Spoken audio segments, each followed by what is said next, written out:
भारत में पाकिस्तान में भारतीय सशस्त्र बलों की कार्रवाई पर भारतीय सेना के पराक्रम का जश्न मनाया जा रहा है, तो दूसरी ओर संवैधानिक पदों पर बैठे हुए लोग सेना का अपमान करने में जुटे हुए हैं। भारत जानना चाहता है कि आखिर क्यों भारत के नेता इस तरह के मुद्दों का राजनीतिकरण करते हैं। भारत की राजनीति में सेना के राजनीतिकरण पर हमेशा सवाल उठते रहे हैं। भारत जानना चाहता है कि अगर इस तरह की राजनीति की जाएगी तो भारत में ऐसी स्थिति उत्पन्न हो सकती है जिससे भारत में कई तरह की समस्याएं सामने आ सकती हैं। आइए समझते हैं भारत के राजनीतिज्ञ कैसे सेना का इस्तेमाल अपनी जातिगत राजनीति को बढ़ावा देने के लिए कर रहे हैं। दरअसल मध्य प्रदेश के उप मुख्यमंत्री एक समारोह को संबोधित कर रहे थे। इस दौरान वो अपनी पार्टी की राजनीतिक छवि चमकाने में लगे हुए थे। इसी बीच वो भावनाओं में इतना बह गए कि उन्होंने सेना तक को प्रधानमंत्री के चरणों में समर्पित कर दिया। उप मुख्यमंत्री देवड़ा ने कहा, पूरा देश की सेना और सैनिक प्रधानमंत्री मोदी के चरणों में नतमस्तक हैं। इस बयान को लेकर आरोप लग रहे हैं कि उन्होंने भारतीय सेना का अपमान किया है।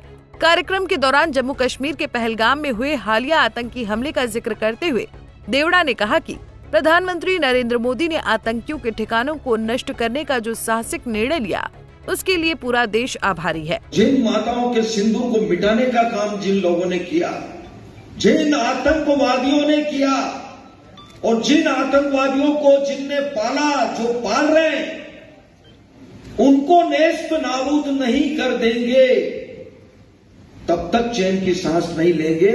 और यशस्वी प्रधानमंत्री जी को हम धन्यवाद देना चाहेंगे। और पूरा देश की वो सेना, वो सैनिक उनके चरणों में नतमस्तक है। उनके चरणों में पूरा देश नतमस्तक है।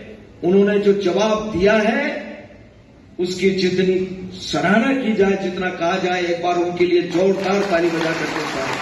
वहीं अब इस मुद्दे पर कांग्रेस आक्रामक दिख रही है। कांग्रेस ने इस बात पर घोर आपत्ति जताई है। इस मुद्दे पर कांग्रेस प्रवक्ता सुप्रिया श्रीनेत ने कहा कि अगर अगले कुछ घंटों में बीजेपी जगदीश देवड़ा को बर्खास्त नहीं करती है तो ये मान लिया जाएगा कि सेना को अपने चरणों में नतमस्तक करने की बात नरेंद्र मोदी कह रहे हैं। अगर जगदीश देवड़ा की अभी कुछ घंटों में बर्खास्तगी नहीं होती है तो ये माना जाएगा कि सेना को अपने चरणों में नतमस्तक करने की बात नरेंद्र मोदी कह रहे हैं। उनकी मौन स्वीकृति है, उनका संरक्षण है, वरना ये बात कहने की हिमाकत और हिम्मत कोई कर ही नहीं सकता है। बता दें कि सेना को लेकर ये पहली ऐसी टिप्पणी नहीं है। इससे पहले भारत की ओर से सेना की कार्रवाई पर प्रेस ब्रीफिंग करने वाली व्योमिका सिंह और सोफिया कुरैशी पर भी आपत्तिजनक टिप्पणियां की गई हैं। व्योमिका सिंह पर समाजवादी पार्टी के नेता जातिवाद की टिप्पणी की है। भारत में क्षेत्रीय दलों की सीमित राजनीति का एक नया चेहरा उजागर कर दिया है। बीजेपी कैबिनेट के मध्य प्रदेश के मंत्री विजय शाह ने सोफिया कुरैशी पर धार्मिक टिप्पणी की। ऐसी टिप्पणियों ने एक बार फिर राजनेताओं की तुच्छ मानसिकता का परिचय दिया है।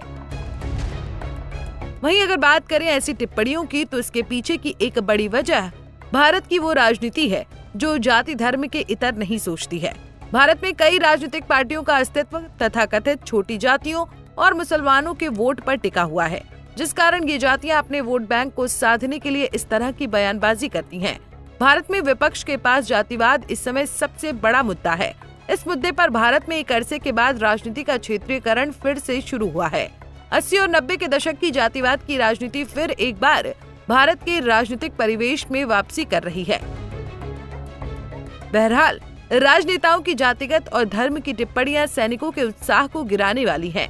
जिस सेना की पहचान उसकी वर्दी होती है, अब उस सेना की पहचान जाति और धर्म के आधार पर होगी तो ये भारत के समाज को तोड़ने वाली बात होगी। फिलहाल के लिए इस खबर में इतना ही। देश और दुनिया की बड़ी खबरों के लिए देखते रहिए पंजाब केसरी टीवी। हमसे जुड़े रहने के लिए हमारे YouTube चैनल को सब्सक्राइब करें और नई वीडियो की नोटिफिकेशन के लिए बेल आइकॉन को दबाएं।